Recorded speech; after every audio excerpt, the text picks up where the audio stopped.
All right, it's time for my MCU ranking. Remember those appreciation posts I was doing for Wakanda Forever? This is just the same deal, but before Quantumania. I have no idea what I'm going to do when the next movie comes out. But I suppose I should probably get started now because this is going to be a long video and I don't even know if I'm going to be able to get through it without slowly going insane because I'm talking to some pillows. Let's get started. Okay, so just to begin with, I do not have a script, so there's a very high chance I'm going to go on several tangents throughout this video. And I apologize for that because I don't know. It's just my personality in it. Can't really do much about that. Anyway, so a couple of ground rules. To begin with, I'm not talking about anything that doesn't have the Marvel Studios logo in front of it. So, despite the fact that spoilers, I don't know how you don't have this already, but maybe just mute for just a second. Um, Even though No Way Home has the other two spiders in them, in Spider-Men in the movie, I'm not counting any of the Raimi movies or the TASM movies. And again, spoiler for She-Hulk. If you haven't seen, it won't be since Daredevil shows up. I will not be talking about anything in the Defenders saga or Agents of Shield, since especially with Agents of Shield, I'm not even sure if that show's still canon. I haven't even seen the show anyway, so I couldn't really accurately rank it. Yeah, no one shots either because I don't consider those long enough to place on the list of anything. And I need to preface this now. I have some very quote unquote wrong opinions about Marvel stuff. You'll see once we get to them, but please just respect them. And as you can see down the bottom of the PowerPoint slide, which is what I'm recording this on because I'm poor. So yes, 5 categories, which is basically just the tier list minus the E rank, because I don't really hate any of the stuff that much. Even though I could easily put my bottom one into an E rank. Anyway, let's get started. Right, so bottom of the list is the stuff that I can actually say that I don't enjoy. Oh, that's another thing. Actually, I should probably say. Um, you will see reasons why. So if I don't have enough of a reason to talk, I will just read those out.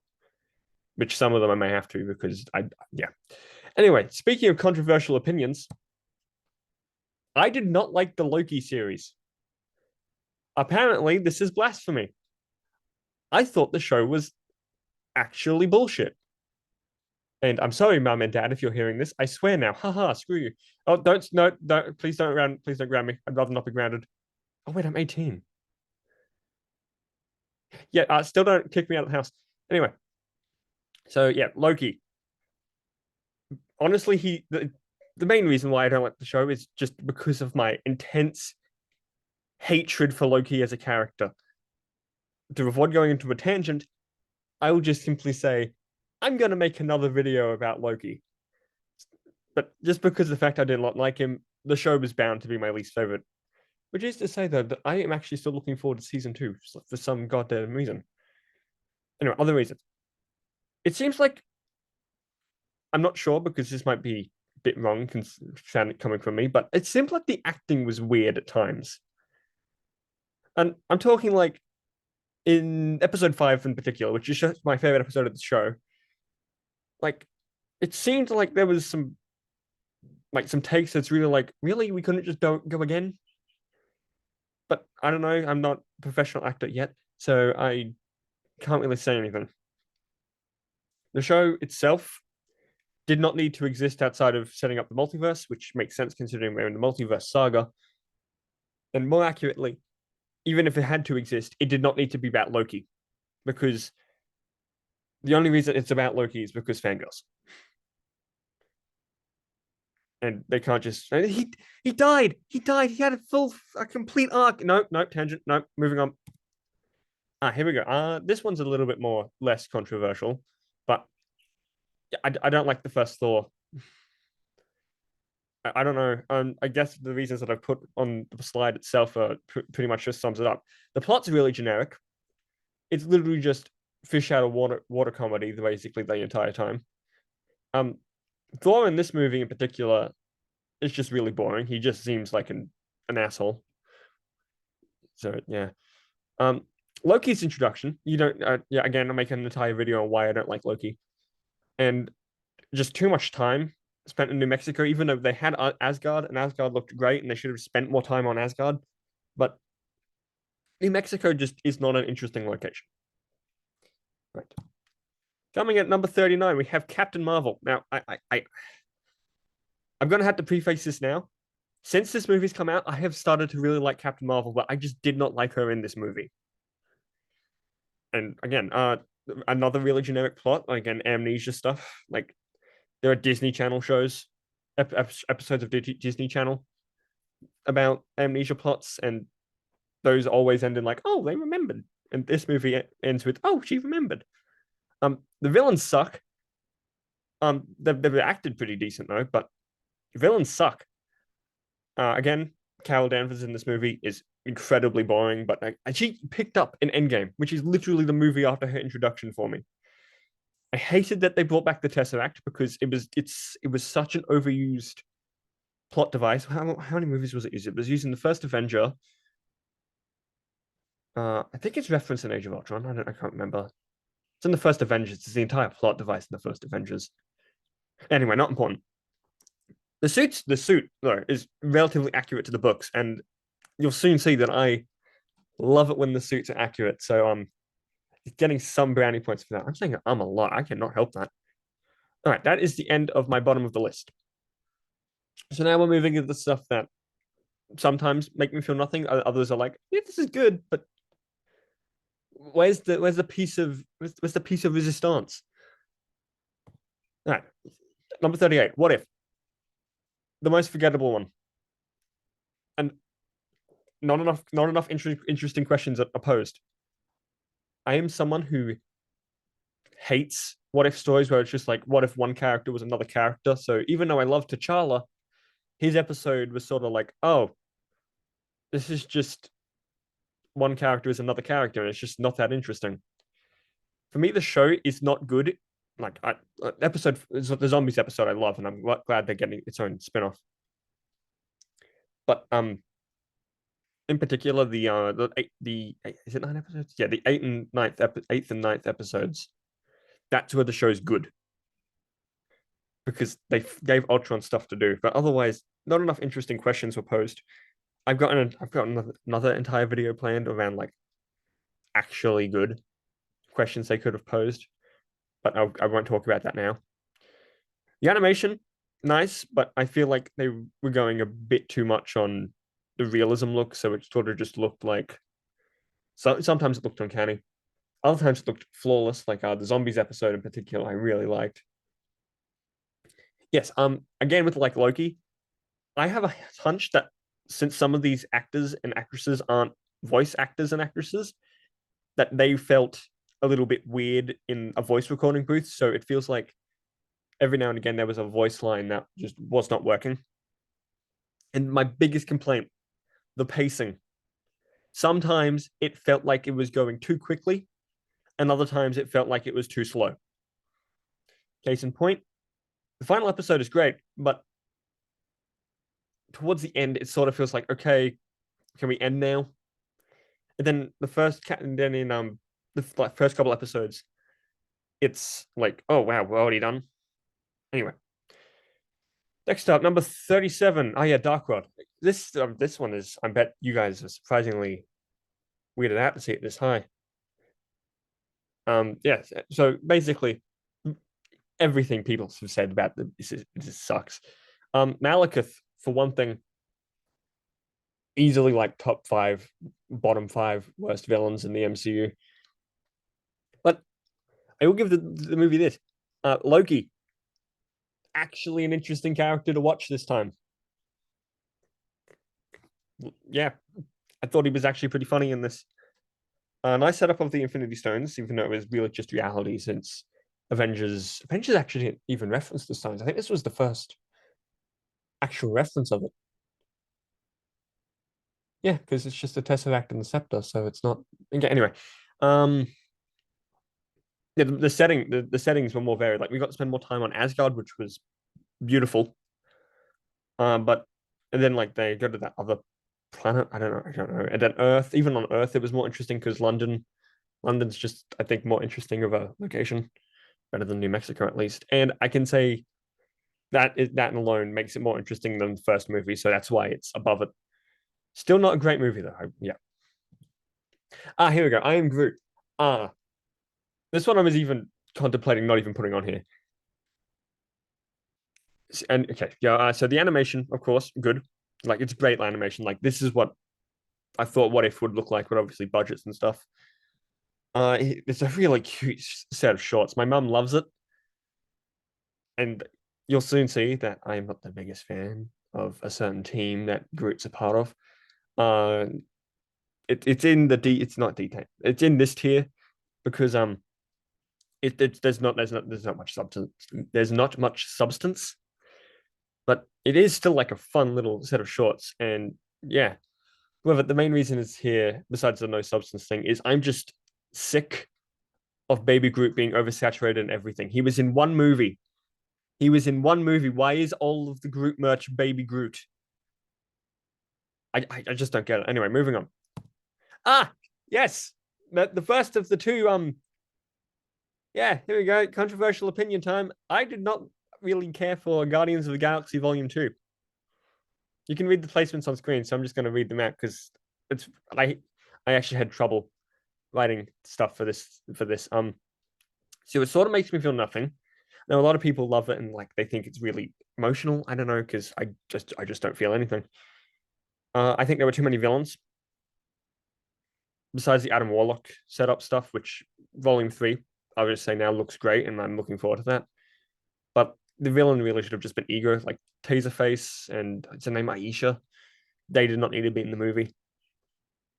Besides Adam Warlock setup, I will say that the visuals and soundtrack were nice to like listen to, and there were some songs in here that I knew of, but I didn't really care for until after this movie came out. So some lines felt forced.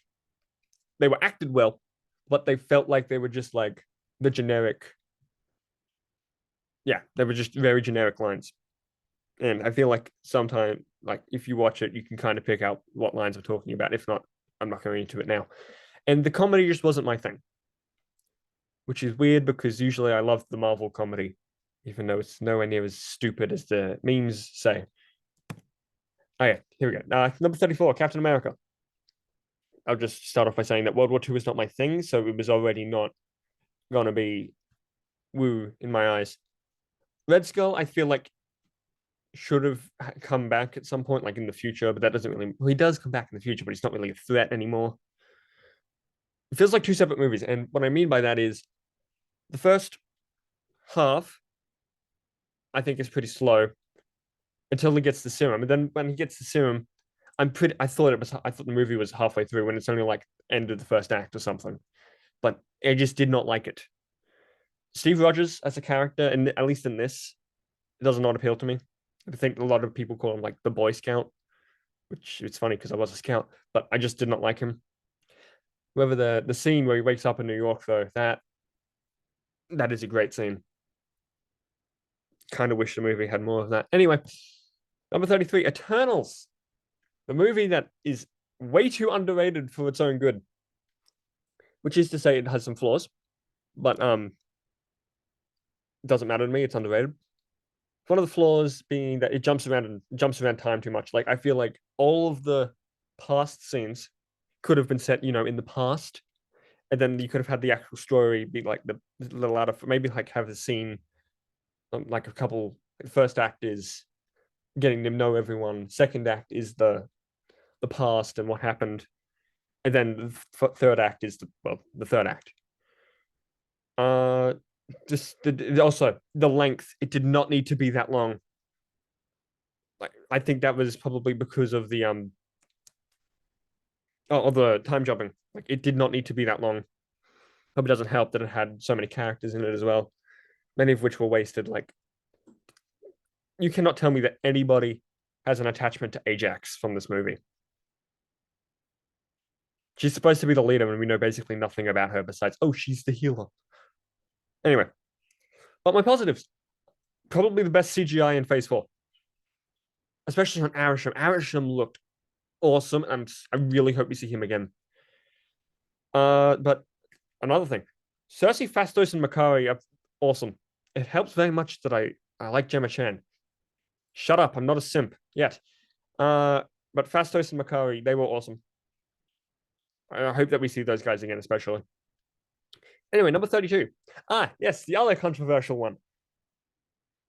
Even though I will start to admit that these are the ones where it's like, oh, these are good, but they just don't have the little piece that I like in them. So for one, good world building, which is funny because it's off world and the Earth, but it's still good. Actually had an introduction to Thanos, which was great considering all we had before that was no Age of Ultron came out. So all we had before this was the post-credit scene of Avengers, and he looks completely different between the movies. I don't really know the characters from the comics, but it feels like the casting was really good. I love Chris Pratt, and even though he's playing Mario and that is stupid, and to me, this movie is much funnier than the first than the second one. And I'm still someone who thinks Drax is pretty funny even afterwards, and apparently that's not right anymore. 31. This is the last one of this tier. The Incredible Hulk is underrated. It's not great, but it's still a good movie. And yeah, so I'll start with the bottom point that I've put. The Hulk not being shown for the entire like first act is perfect because it gives us a chance to bond with Bruce before we find out, oh, he's the Hulk. But even though you're going in, you probably know that. Yes, the leader setup has gone on for way too long to the point that I wasn't even sure if he was coming back. And then they announced him for Cap 4, and it's just like, yes, let's go. Again, Hulk. This is the only time Hulk's felt like a threat. I'll say it. And I'm someone who already doesn't care for the MCU Hulk, but this was the only time I really thought that, oh, Hulk is actually dangerous. We should probably be a bit afraid of him. But yeah, and then later on they sort of Avengers is probably the only other time I felt like he was a threat. But this was yeah. Anyway, moving on. Yes, here we go. So here we have this. Here we have the good stuff. The lower bits of this tier still missing the piece of resistance, but at least they still have some of the piece of resistance. I think I'm saying that too much. Doesn't matter. Right, number 30, Doctor Strange. This is the movie that I'm not even sure if because when I put this PowerPoint together, I'm still saying that Doctor Strange is a good movie, but I don't know. There's something about it that just makes me say, oh yeah, Doctor Strange is the thing that exists. So I think as my points, don't particularly care for Strange as a character to begin with. I know he's super important. He's been in a lot of stuff, but even now, I just don't care. Like Strange could show up in something and be like, oh, it's Doctor Strange. Okay. Like you will even see later on that in a Doctor Strange movie, he wasn't even the character I was looking forward to seeing. Uh the final battle is awesome. Like the dark dimension and the whole time loop, and the mirror dimension is also cool. I wish we got to see a little bit more in the entire MCU than we have so far. Like we've seen enough, but it's not like been perfect. The visuals were great, like the CGI and everything. Like especially in the dark dimension where he's having the time loop fight with Dormammu. Every actor is pretty good. Unfortunately, there are some that I can't really say that I've seen in other things besides the MCU. But most of the part of it was pretty good. And last point, Caecilius sucks as a villain. Again, he's one of my least favorites. Like he's bottom 5 for me. But don't have time to talk about that. So moving on to number 29. Yes, the holiday special. When the trailer came out, I said that this was the best Guardians movie as a joke. Then I watched it and it actually was my favorite Guardians movie so far. And I think mostly because Mantis is one of the main characters, and I love Mantis. He's one of my favorite, just like a top 20 character, but a top 10 female character for me. Drax was fine. Yes, okay. Spoiler. I'm sorry if you've already read it, but it was a weird point to drop the Mantis and Peter Quill relationship connection. Like I feel like because I know that was a theory for a while, and I liked the theory, and I was like, oh, cool, that's pretty great. But then they didn't even. I just remember they didn't even drop that in this. They dropped it in the Legends like episode. I can't remember which one it was, but they dropped it in a Legends episode. And it was just like out of nowhere. But oh god, It seriously came out of nowhere. Kevin Bacon is having great fun, and I love the fact that they just use him. And as my dad says, oh, it's another entry in the Kevin Bacon game, which I think is fun, but yeah. And biggest thing overall, it's a Christmas special. I love Christmas. It is my favorite holiday. But yeah, Christmas, perfect. Mwah. Oh yeah, number 28, Werewolf by Night, the other special presentation we've gotten. I like this because it's actually scary. And it made James A. Janice break the kill count rule for Marvel movies. So I'm forever going to have a special place in that heart for that. Anyway, the werewolf looks goofy, but I do mean that as a compliment because otherwise it would have just looked like a CGI mess. So I'm glad they went with practical effects. The Man Thing. I didn't even notice him in the trailers until someone was like, oh, look, it's Man Thing. And I was like, holy hell, it's Man Thing. And then when he shows up, he shows up and he's just cool. Not much as I can say. He's just cool.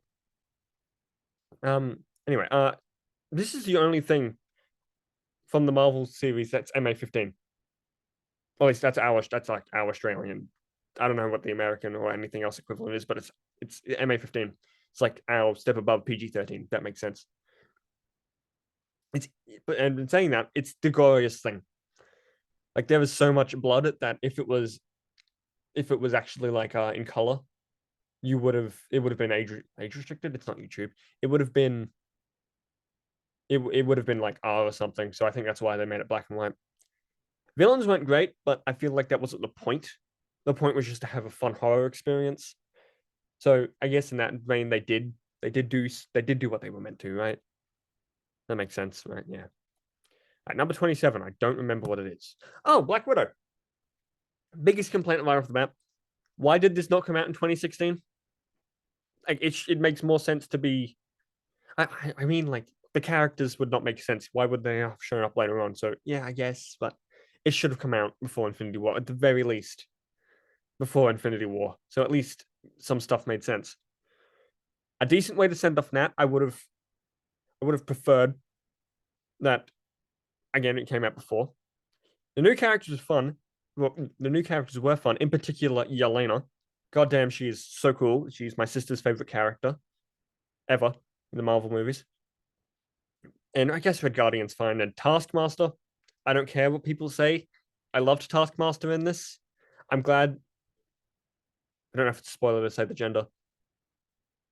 I'm glad she's coming back in Thunderbolts. I'm glad that, yeah. And Yelena coming back in Thunderbolts also great. But Guardian should have been Abomination. Not going to touch that. Dreykov, whilst not a good like villain, was scary because he felt real. And every single I see people on TikTok being like, "Oh, Dreykov is one of the worst villains," and he's not, because at least he felt like he had a reason to exist, and it was scary that he exists. And the score is great. Like the Taskmaster's theme is great, and I have that on loop. Anyway, number 26. Oh, the first Iron Man, not the first Iron Man movie, but the first one on the tier list. Anyway, Iron Man 3. I'm very glad that the Mandarin or Wenwu is in Shang-Chi, because otherwise I would have not. This movie would have been probably have been lower.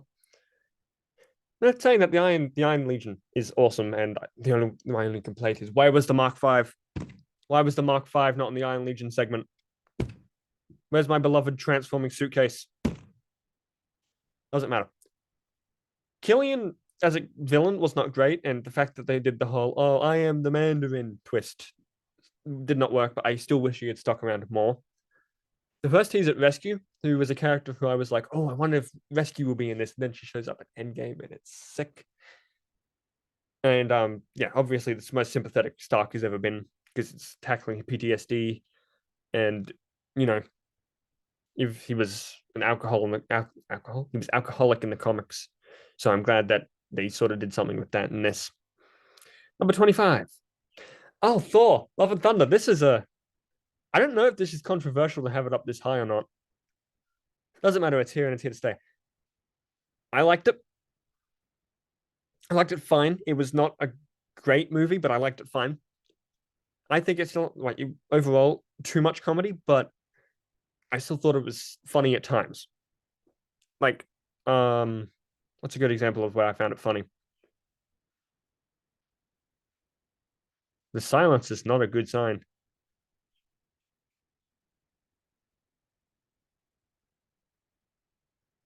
Honestly, the omnipotent city was pretty cool. I'm sorry that was so much dead air, but omnipotent city was pretty cool. Getting to see Mighty Thor was awesome. She was a character who I was like, really? How has Jane become Thor? And then like I read more about it. It was like, oh, cool. Jane becomes Thor. Okay, Valkyrie. She's a great character. I love that we got more of her, and I hope we keep seeing more of her. Like, give her her own special presentation or her own Disney Plus series. She deserves it. Gore, great character. Wasted. Christian Bale. Really? You got Christian Bale and you didn't use him? Doesn't matter. I still loved Gore. Gore was fun. And honestly, the entire reason I think I've put it up this high is the unreliable narrator Korg theory. Mostly because it fixes so much of like the issues I have with that. Obviously, it's just a theory, but if you go with that theory, that Korg's telling the entire story, and that's why it's more goofy, it feels better. And obviously, the Guardians, despite the fact that I don't particularly care for them, they needed more screen time. They did. Like they had what 5 minutes, and it was all in the trailers. Anyway, number 24. Oh, this one's gonna have to get its own video. Um, let's just start off with why I like this movie.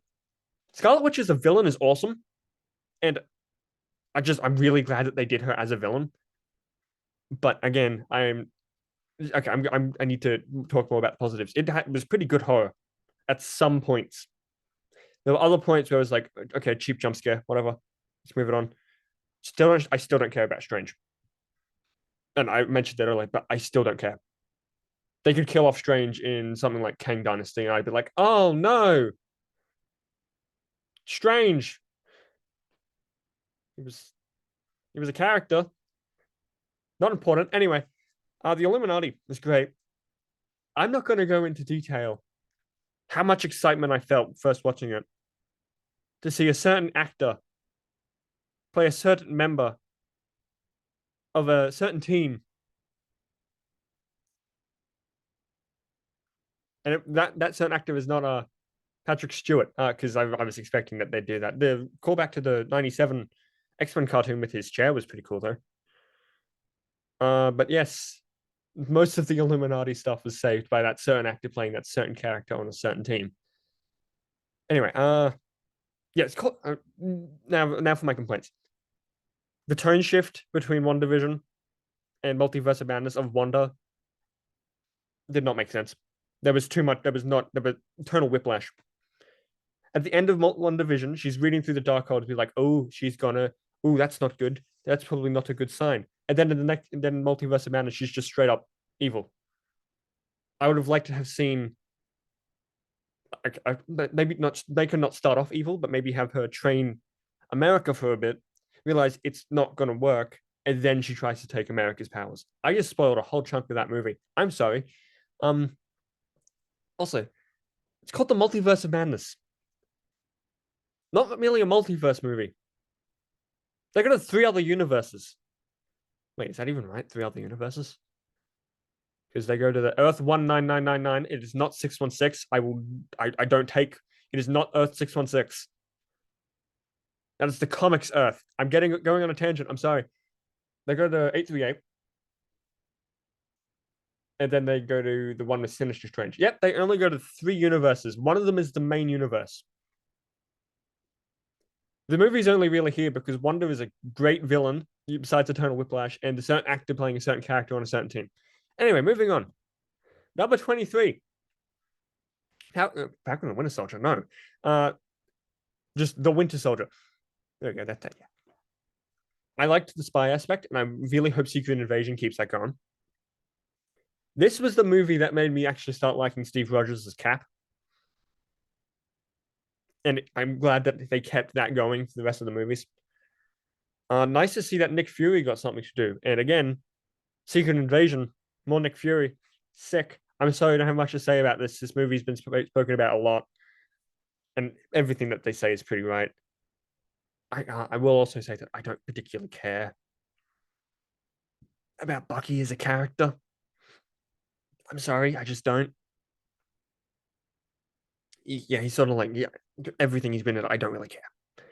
However, Steve, Nat, and Sam, great trio. You will see how much I love Sam. If you've seen my Instagram appreciation posts, you know how much I love Sam.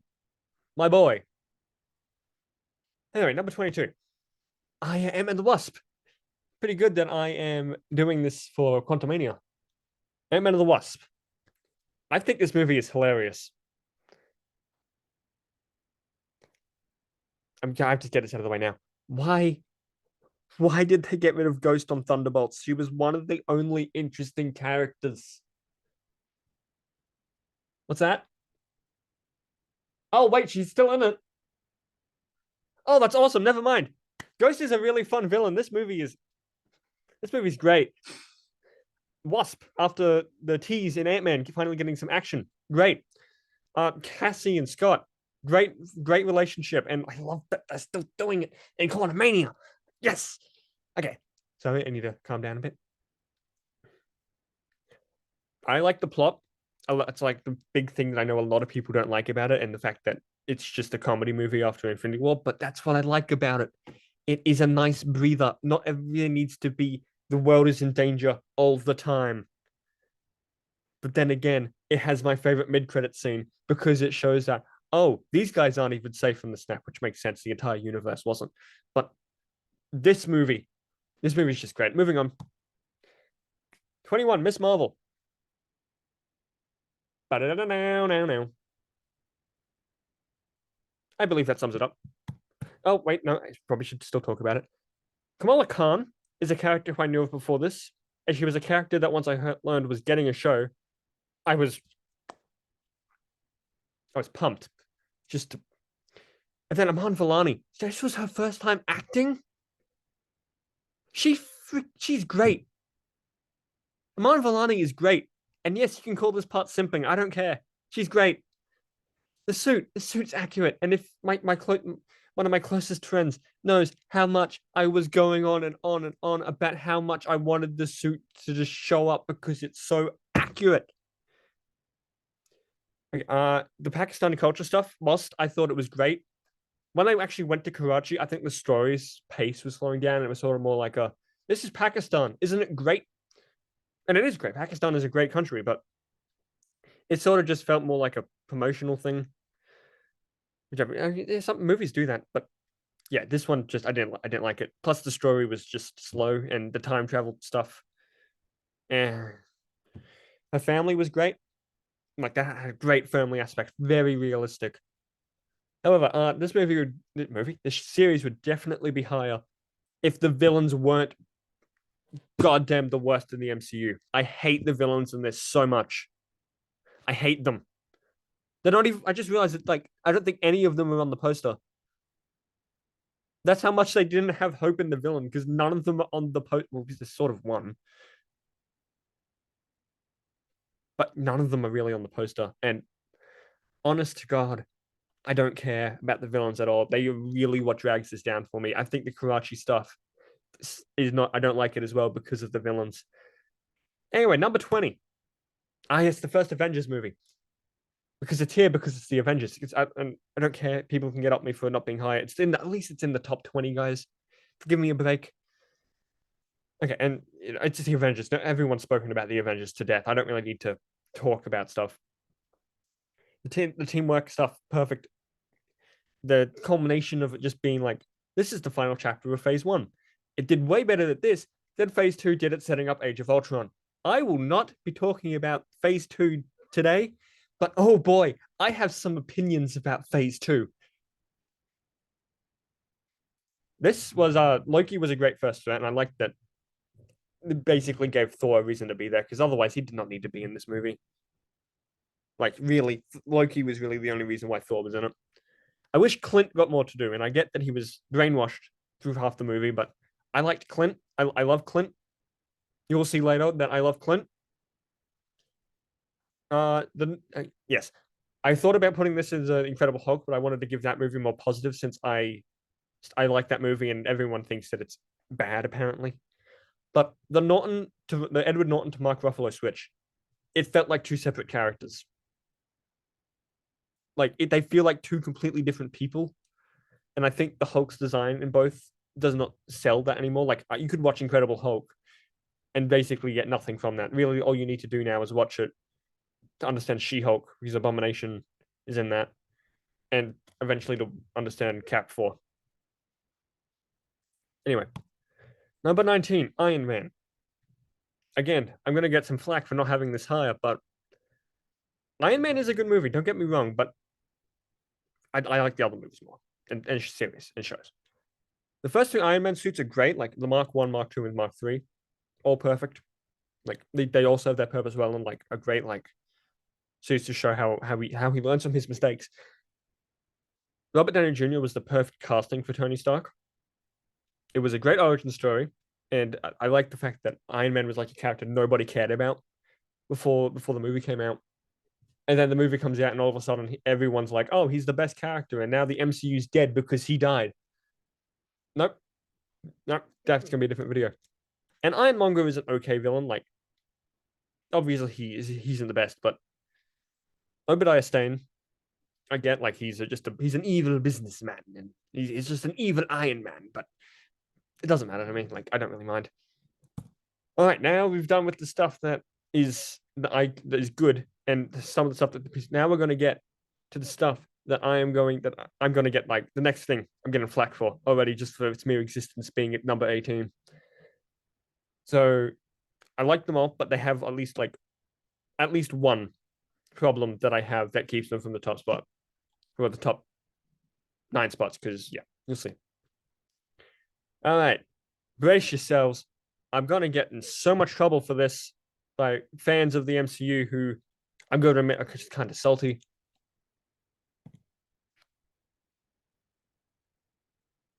I like She-Hulk, and I'm tired of pretending I don't. This show I thought was actually really funny. I don't care. I don't care what people say. I thought this was great. The amount of world building they did for this. The amount of world building, like they did so much. Like just how like superhero lore works. They set up like let's set up like they put little breadcrumbs. The breadcrumbs in for the I think it's Great Lake Avengers or West Coast Avengers or one of them. But still, that was great. Daredevil. Daredevil, enough said. If it was just about She-Hulk and Daredevil, probably way higher, but it's about She-Hulk. I didn't like I much as I like the show, I did not like episode 9 because I did not like how quickly the thing ended. And part of that is because Todd sucks. And he sucks as a character, but he sucks as the main villain as well. And I've got here that it should have been set up for the leader, which makes sense because he's going to be at least one of the main threats of New World Order. So I feel like he should have had some kind of setup here, especially since She-Hulk is supposed to be in that movie. Anyway, the fact that they let She-Hulk break the fourth wall, great. I'm going to say something else that's super controversial. She breaks the fourth wall better than Deadpool does. I like her more than Deadpool. I can sense the comments if I get any. That is, I can sense the comments yelling at me about how dare I prefer this character over Deadpool. Don't care. I like the callback to Incredible Hulk, mainly Abomination showing up, but also like the little joke that they threw in that Bruce is a completely different person now. Loved it. And I think I'm not gonna. This isn't controversial. The show I think would have been received a lot better if it wasn't a weekly thing, and they just put all 9 episodes on Disney Plus at once. That way, people wouldn't be in the comments of like trailers being like, "I'm only waiting for Daredevil." Like you can just do 2 trailers, drop all 9 Daredevils. There's the Daredevil episode. People watch the Daredevil episode, realize, oh wait, this show's actually pretty good. Go back to watch the other episodes. You could skip 9, but go back to watch the other episodes. All right, moving on. Number 17, Captain America Civil War. Here for mainly two reasons. Those two reasons are Spider-Man and Black Panther. You'll realize that both of these characters have not had any of their movies yet. I'm sorry, that they're like the main two reasons I like this movie. There are other reasons though. I actually don't agree with either side. Well, I don't agree with either side 100%. I'm on the quote unquote Team Black Widow in the sense that while she was technically on Stark's side, she was still helping Cap, and that's what I feel like I would do because I'm very much someone who's like I would stick to the rules, but then the rules in this case are stupid, so I would be Team Widow. The airport fight is just like one of my favorite battles in the MCU, mostly because almost did everyone get something to do? Pretty sure everyone got something to do, and it showed off Black Panther and Spider-Man perfectly.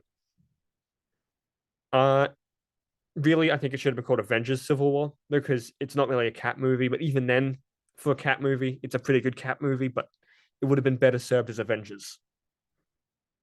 Oh, I just realized both Spider-Man and Clint aren't on the poster. Not right, there's Clint right there. That Spider-Man and Scott aren't on the poster. That's interesting. Zemo is also great, and the fact that he shows that the Avengers can be defeated makes everyone more. Well, he like made me think, oh crap, Thanos is more of a threat now, even though he was already like threatening. All right, number 16, Thor Ragnarok. One of the funniest movies in the MCU. Loki wasn't insufferable. Again, I'm not going to stop this Loki slander. Jeff Goldblum is. I love Jeff Goldblum. I think that's partially because my mum loves him, but he fits right at home in this movie. And I'm not sure if the Taskmaster, no, that's Black Widow, if the Grandmaster is still alive. But Thor finally got my status as a cool character, mostly because give him lightning, lots of lightning, make him just a big old zappy boy. Then we're good. And Sakaar has been the most interesting setting in any of the Thor movies. I want to spend more time on Sakaar. Can we have a World War Hulk series, please? We know Hulk went back to Sakaar because he had to get I'm not calling him Scar because that's not Scar, but he should have gone. He should have gone. Yeah. Anyway, World War Hulk, please. Number 15, Iron Man 2. I've people don't like this one. I don't understand why people don't like this one. I think this is the best Iron Man movie. That could also be biased because the Mark V is in it, but the Mark V is beautiful. Anyway, and before I get to like why, obviously I've got War Machine there being awesome because I like War Machine.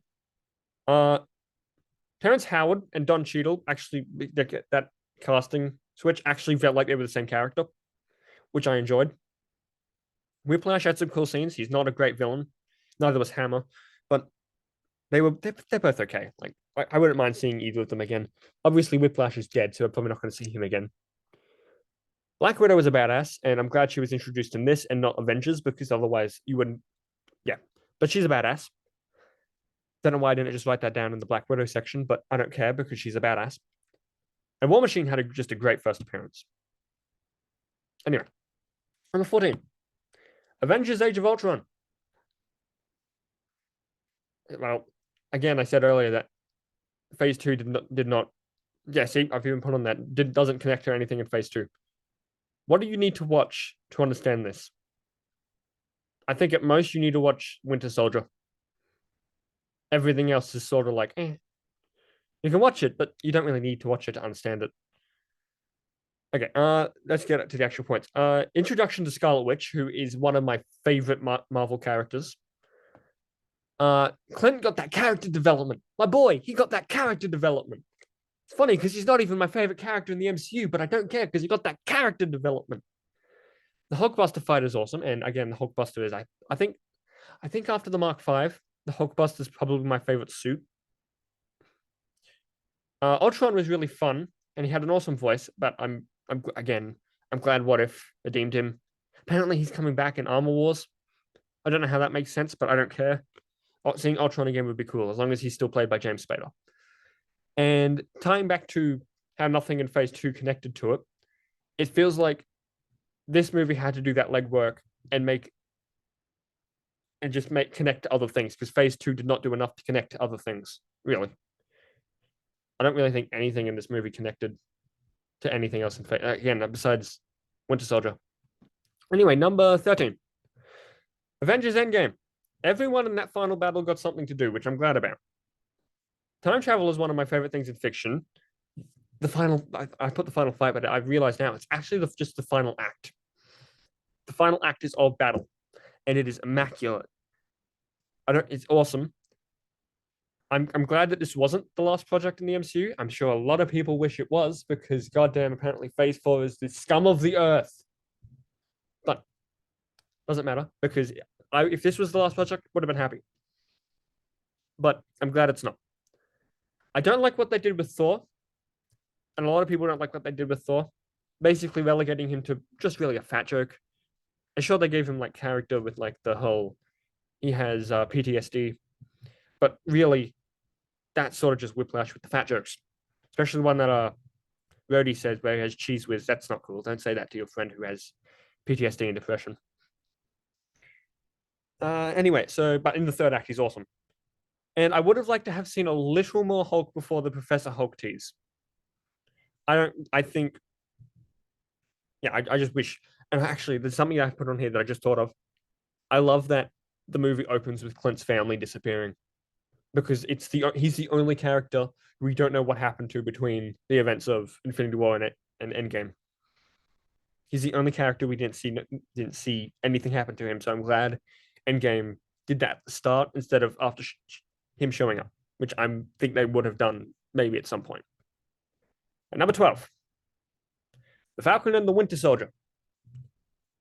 If you don't like political MCU, you're gonna hate The Falcon and the Winter Soldier. Yeah, I'm fine with it, and it's funny because a lot of people who are saying that the MCU is woke now don't realize that the X-Men is like one of the wokest things. And everyone's like, oh, Disney's going to ruin the X-Men, going to make it too woke. Bro, have you watched, have you seen anything to do with X-Men? This isn't about X-Men. This is about Falcon and the Winter Soldier. Sam, I mentioned earlier that I love him. And him being Captain America is perfect. And I'm glad that he's getting that Cap 4 movie because otherwise they would have probably just given him nothing. Captain Carter. Nope, not going to Captain Carter. Bucky's trauma was handled brilliantly. Again, I don't really care about Bucky as a character, but the fact that they did trauma with him was great. More Zemo. He's one of my favorite MCU villains, and the fact that he is in this is perfect. The post-blip MCU was done really great. Like how everyone's getting used to stuff. John Walker. US agent is sick. Okay, I'm a sucker for it's just the superhero but evil. My favorite villain of all time is Venom, for God's sake. I'm a sucker for character but evil. As long as it's done well. Anyway, the Thunderbolts setup was great, and I'm glad that we got to see like, oh look, here's your Thunderbolts. Here you go. We're not gonna put Zemo or Abomination in there, but that's not what we're talking about right now. The Flag Smashers suck. Carly is one of my least favorite villains. I'm not sure if that's because of the actress. She seems like she's doing a fine job, but I feel like they could have gotten someone with a bit more more intimidation to it. Because really, to me, it just seems like we're just listening to a whiny teenager, and that's not fun. I'm a whiny teenager. That's not fun. And the Power Broker reveal sucks, and I'm not going to talk about that, but it sucks. It was so easy to call who it was, and it was like this big mystery. I wish they had just outright come out and said it that Sharon was the Power Broker. I wish they would have. Again, but the political stuff in this show, great, loved it. Anyway, number 11, the first of the Spider-Man movies. I like this Spider-Man. I'm gonna say it. Whilst Andrew Garfield has my favorite actual Spider-Man, Tom Holland is my favorite Spider-Man. He handles both well. I don't care that he's Iron Boy Jr. I don't care. Anyway, let's get into it. This is the best proto Spidey suit. Like all the other suits look like trash, like Andrew Garfield's. My guy, you're just wearing a ski mask and sunglasses. That sucks. At least the rest of the suit had something more to it. Vulture getting something in a Spider-Man movie, sick. And I like the twist that they had with that. See, I even didn't see the Vulture twist coming. Aunt May's and Pete's relationship was great, and No Way Home really brought that relationship home. Ha, get it? Funny. I didn't think of that till now. Even a lot of people say Iron Boy Jr., which is he is, but I don't care. But really, Tony did not need to be in this movie. But I like the mental, like he's only in it for 8 minutes. But they did not. He didn't need to be in there. But I like the relationship that they have. Now, I have a bone to pick with Sony and Marvel. You've had Scorpion in the MCU since 2016. Do something with him. Do not do a Morbius. I'm so glad I'm not talking about Morbius, but do something with Scorpion. But the most important fact about this movie is that it was the Spider-Man in the MCU. Enough said. Anyway, number 10. We're getting down to the top 10 now, boys. And as you can tell, I'm getting more excited because I'm running over my words more. And I'm sorry, this is my first longer length video. Anyway, Shang-Chi. I'm sorry if I pronounced that wrong. I still don't really know how to pronounce his name. Wenwu is a great villain and way better than Ben Kingsley could ever do as the Mandarin. And he's a great actor. The martial arts, I'm not a big martial arts fan, but this movie, like, it was awesome with the martial arts stuff. Shang-Chi as a character, great. I love him. Simu Liu, great. Bringing back Trevor Slattery as a comedic character and saying that he wasn't killed by the real Mandarin, great. The boss fight, probably one of my top 10 favorite fights in the MCU because they choreographed that so well. It is ridiculous. And Talo looks awesome. And I like the mythological creatures.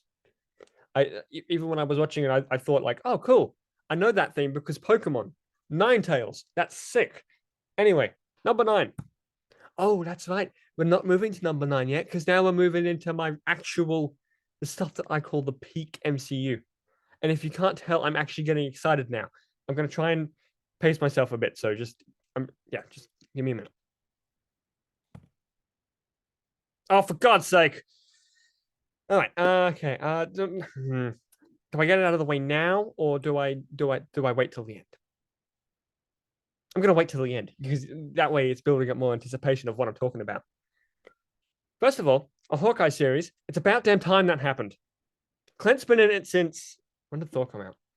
2010. It's been going. He's been in the MCU since 2010. They didn't do anything with him, so giving him a series was great. A lot of people. I don't see enough people talking about Hawkeye. This show is great. The Christmas goodness is Christmas. Christmas again. I mentioned earlier. It's my favorite holiday. The trick arrows. I love the trick arrows. They're awesome. Kind of wish we got to see more of them, but the Pym arrow.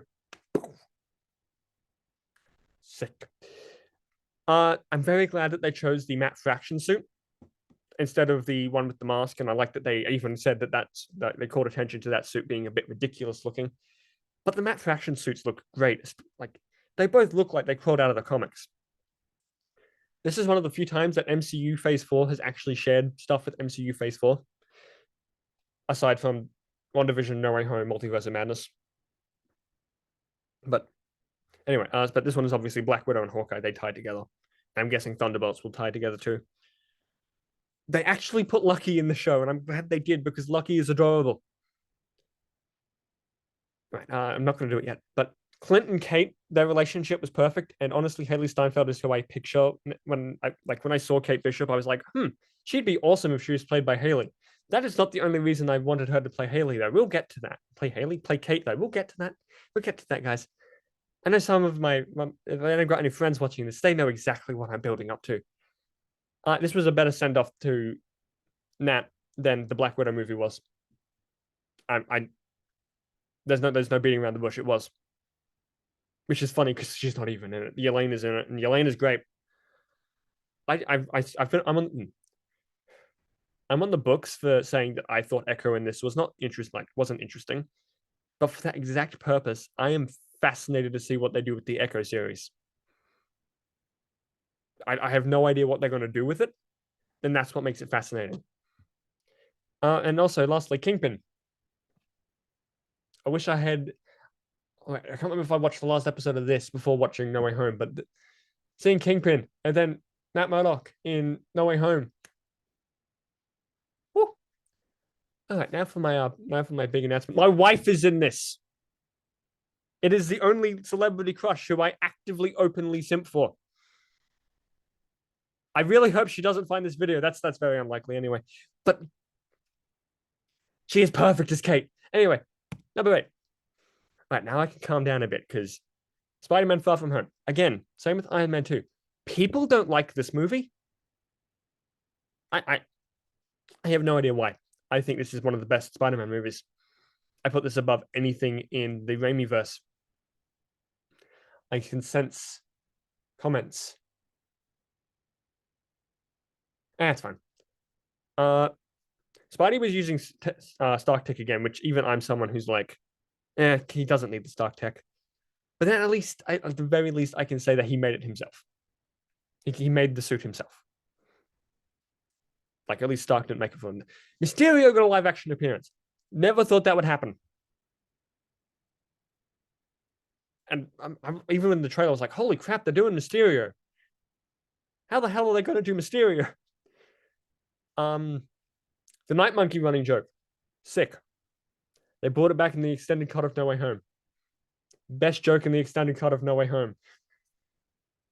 Anyway, the Night Monkey stuff. Now, every time I see a black suit, even in the Spider-Man game, I wish it wasn't called the stealth suit. I wish it was called Night Monkey. Anyway, more Nick Fury. Great. Secret Wars. Great. Not Secret Wars. Secret Invasion. Great. Yes, teenage romance. Relatable. I hate teenage romance. I like that they used spider sense after it being absent in Spider-Man No Way Home. Spider-Man Homecoming. I'm sorry. I loved it. I don't really like that they keep calling it Peter Tingle, though. Why not just call it Spider Sense or Spidey Sense? I don't know. The setup for No Way Home, that was that post-credit scene, is again one of my favorite post-credit scenes in the MCU. And I've seen a lot of people be like, this movie doesn't need to be where it is. I see it as a nice epilogue to the end of the Infinity Saga and a nice prologue to the multiverse saga because it does both. It finishes wrapping up Infinity War and Endgame, but it's also like, oh, the multiverse might be real, guys. The multiverse might be real. Hold on to your butts. You're gonna love the third one. Okay, anyway, number 7. Ant-Man. I think this is my favorite. I think not my favorite. I think this is the funniest movie in the MCU. And yeah, it is. No, I'm not even. I shouldn't even have the probably there. It is the funniest movie in the MCU. I love this movie so much. I love the score. The score is amazing. It's every single time I think of Ant-Man, I think of that score. Paul Rudd is an angel and he can do no wrong, and he is perfect as Scott Lang. I'm also glad that they went straight to doing Scott and just didn't worry about Hank. Partial of that is because apparently in the comics he's a bit of a dick in the comics. And I'm glad that he was a mentor. It sets up Endgame so far back with the quantum realm, and I love that. Obviously, I don't think it was intentional, but yeah, the action was perfect. Yeah, was great, and it was very creative thanks to the whole shrinking growing. And every relationship that people had with Scott was perfect. Like him and Hope, great. Him and Hank, great. Him and Cass, great. Him and Luis. Luis is chef's kiss. Anyway, number 6. Yeah, the big one. Avengers Infinity War. Because what hasn't been said about this movie that isn't true? The Guardians meeting up with the Avengers was something I didn't think I would need since I didn't care for the Guardians movies, but it's still awesome. Thanos just his first when you first see him on screen, instant like, oh crap, the Avengers are gonna lose. And he probably is. He probably no. There's one villain I like a bit more than Thanos. Uh, The Avengers just outright losing and like to the degree that they do is awesome. This is the best Thor and Steve have ever been, which is funny because there's one other movie with them, and this is the movie, and I'm like, this is the best of these two. Got to see more Wakanda, and again, if you've noticed, we still haven't gone to either of the Black Panther movies, and this is like the first mention I've done of Wakanda, and you'll see how much I love Wakanda soon. And all the fight scenes were really well done. One complaint, not really a complaint, more of a nitpick. Thanos showing up after like the Wakanda battle sort of feels a lot more like a little tease than anything else. Anyway, number 5, WandaVision. This was initially number 2 before No Way Home came out, and then a couple other things came out. Now it's 5th. Anyway, as I mentioned earlier, Scarlet Witch is one of my favorite characters, and they finally called her Scarlet Witch. They finally called her Scarlet Witch. That was something I was wanting for ages. Anyway, I liked that the first 3 episodes. The first 3 episodes were kept a mystery entirely. Like we didn't know what was happening. We sort of like got the hints, but not much else. Episode 4, I think, like being a nice little. Here's what's happened in the last 3 episodes. Is awesome. Catherine Hahn is an amazing actress, and I love her in basically everything now. And she's just having amazing fun as Agnes. I'm not excited for Coven of Chaos though. Coven of Chaos, I'm less excited for than Echo. And to me, it feels like it's mostly just going to be WandaVision season 2 without Wanda or Vision. Anyway, episode 5 of this show is my favorite episode of Disney Plus. Mostly because I love the scene where I like there's 2 scenes of note. When she breaks out the barrier and is basically just telling them all to piss off. Loved it. And the second one is the fight, that the argument that they have in like closing minutes. It just felt so real, but they have powers. It was awesome. The fact that Wanda says she doesn't know what's happening, it's great. Speaking of Elizabeth Olsen and Paul, both of them really bringing their A games. I love both of these guys. Vision less so, but both of these guys, they made me really care about them. And here's the controversial point. I really like the fact that the X-Men Quicksilver was in it, but was not the X-Men Quicksilver. I don't care what anyone says. I loved the Ralph Boner joke. Anyway, moving on before anyone can get mad at me. Spider-Man No Way Home is not number 1. But it is still a great movie beyond the fact that it has the other Spider people and there's all nostalgia. Reasons for why I have it here. It's the Spider-Verse, but live action. Spider-Verse is one of my favorite movies. The downside of this is it doesn't have Miles. I just want Miles in the MCU, man. Is that too much to ask? Okay. Tom Holland, I mentioned earlier, is my favorite, and he's I didn't really care for Spider-Man all that much. Like I knew of him. I had merch from him, but really my actual introduction to Peter Parker as a character was Tom Holland. And he's always been my Peter Parker, and they bought it. He's acting in this was great. And the fact that people are now actually starting to realize that, holy hell, Tom Holland is actually good at Spider-Man is a crime because he's always been good at Spider-Man. You know how I mentioned that this is a good movie outside of the nostalgia factor? I like the first 2 acts more than I do when the other 2 spiders show up. Because it actually feels more like it's a Spider-Man story and not a multiverse story. Besides the villains being in it. Right, give a second chance to the Jamie Foxx Electro. I like the Jamie Foxx Electro. I don't like that he's blue. He should have been yellow. That's all I'm going to say about that. A second chance for Andrew Garfield's Spider-Man. He didn't need it. Both of those movies are great. And if they were on here, they'd probably be up in the peak MCU as well. Because I like those movies. And not enough people talk about those movies. And the only people who do talk about those movies now seem to be the ones who like Andrew Garfield in this. Okay, I've got the ending here, but I've also realized what I've put underneath it. I'm going to talk about that more. They are setting up the Black Suit arc. Venom Venom versus Spider-Man. Better than the Raimi movies. I just want to see that, guys. I just want to see them do the Black Suit arc, but I want to see them do it across multiple movies. Also, the ending just coming out of basically nowhere and having everyone forget who he is one of the best in the MCU. And I really hope it doesn't just get reversed. I hope Peter has to live in this world where no one knows who he is. Anyway, lastly, it's got all the previous Spider people. Obviously, that's all great, and and just all of them showing up is just a love letter to Peter Parker. Miles in the MCU, please. Ah, yes. Getting bronze on my ranking. Black Panther. Wakanda is awesome, and I every single time I see it, I just like it more. This was my favorite project for a while, and then two things came out that it was like, holy hell, how did these top Black Panther? Like, T'Challa was awesome, and I'm very upset that Chadwick Boseman passed away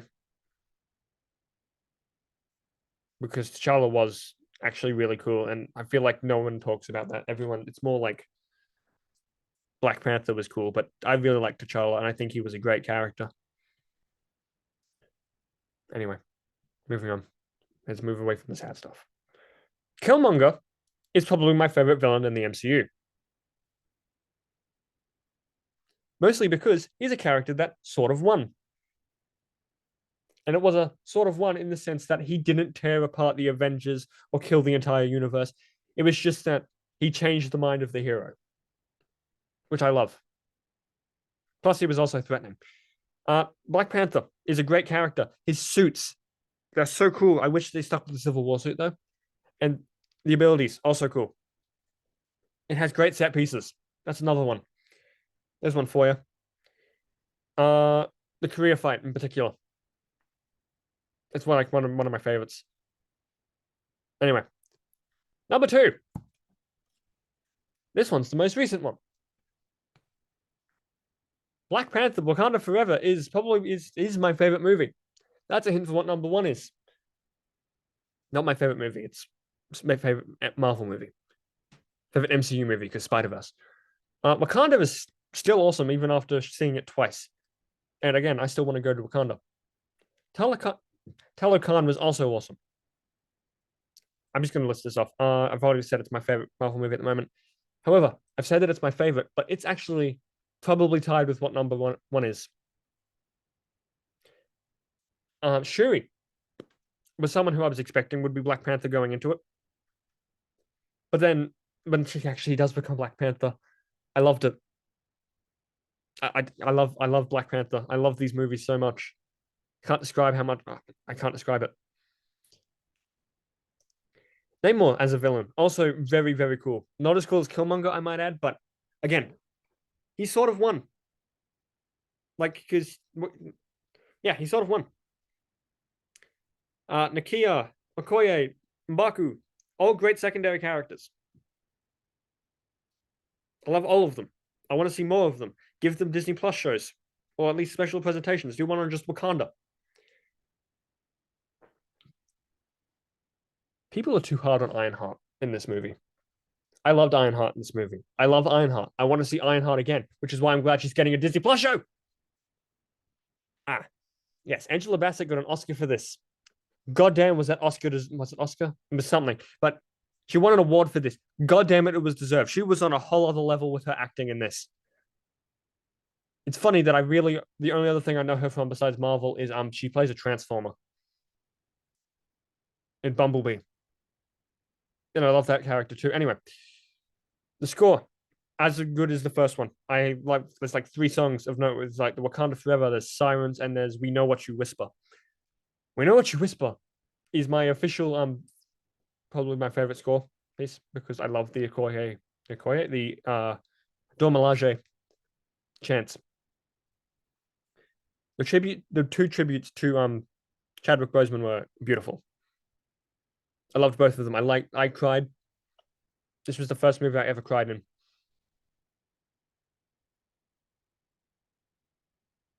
So that just shows how good the tributes were.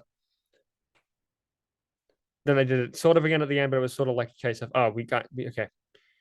I mean, like the first time it was like a tribute to him as an audience, but then the second time it was a tribute to him for the characters, which I liked. Shuri being Black Panther has really elevated her to one of my favorite Marvel characters. Like initially she was okay, but then like after this and the stuff that she's gone through in this movie, all of it great. And finally, give Ryan Coogler all of the awards. This movie, despite everything that befell it, COVID, Chadwick Boseman's unfortunate passing, Letitia might be anti-vax, not important. But like all the awards, like this movie came out and this movie is great. I'm sorry, Letitia Wright, if you do watch this, you probably won't, but just you're still a great actress. Why am I saying that like she's ever going to watch this? All right, number one, Moon Knight. Moon Knight. I want to cosplay Mr. Knight so badly, guys. It's ridiculous. Anyway, why I like this show. I have a weird fascination with the ID. Like, I don't know what it is. I just, the condition, it fascinates me. And I sort of spoke more about it in the appreciation post for Moon Knight. And the fact that this show didn't demonize it, like, at all. Like, stuff like Split, like, makes it seem like at least everyone has a monster. But the closest you get to this is Jake, and even he's not really a monster. He's like and you don't even really see Jake. Anyway, both of the suits, Moon Knight and Mr. Knight, beautifully accurate. Again, I want to cosplay Mr. Knight. I'm working on making his batons. But both suits were amazing, and I realize that I don't sound too excited about this, but I've spoken about this show enough, and I don't need to do it again. This is probably the darkest the MCU has ever gone tonally. Like they do a whole. They'll do a trigger warning for this. I won't actually. I know I won't even go into it, but it is the darkest the MCU has ever gone. And the fact that Oscar Isaac juggled, I said all three, but he's really only playing two characters in this. We'll see what they do with Jake later. But Stephen and Mark, both perfect. They felt like two different actors. Oscar Isaac is awesome. Harrow was a menacing villain. I will say that I'm glad he's not coming back because it does feel he might come back, but at the moment he's not. And I will say that it feels like he didn't need to come back because he serves his purpose well. Stephen Grant, I just mentioned that I really like him in this. He's my favorite MCU character. And he's from phase 4, which is the phase that is the scum of the earth, apparently. The horror aspects of this show were great, considering that this show was not advertised as being a horror, and yet they still had those horror elements that were actually scary. Honestly, it was sick watching that and not realizing that was coming. The fact that episode 4 ends with that twist that, oh, is it all fake? We're going to leave that up for you to decide. I'm glad they eventually revealed that it wasn't, because yeah. The use of Egyptian mythology was great, like Khonshu, Amit, Tawaret, or however to pronounce her name. All great, all great. And the fact that like they even went to Egypt and like, oh, the show is great, guys. You have no idea how much I love it. But yeah, I'm sorry, I'm not being too excited about it, but that's not important. The weirdness of the show is great. Like the first episode being like, we're not going to tell you what's happening, and then 4 and 5 being they're still not going to tell you if this is real or not, and then 6 even ending on was this real? Pretty sure it is. I have no idea. And the last point that I want to leave you guys on: why is Loki getting a season 2 when this was so much better? Oh my god.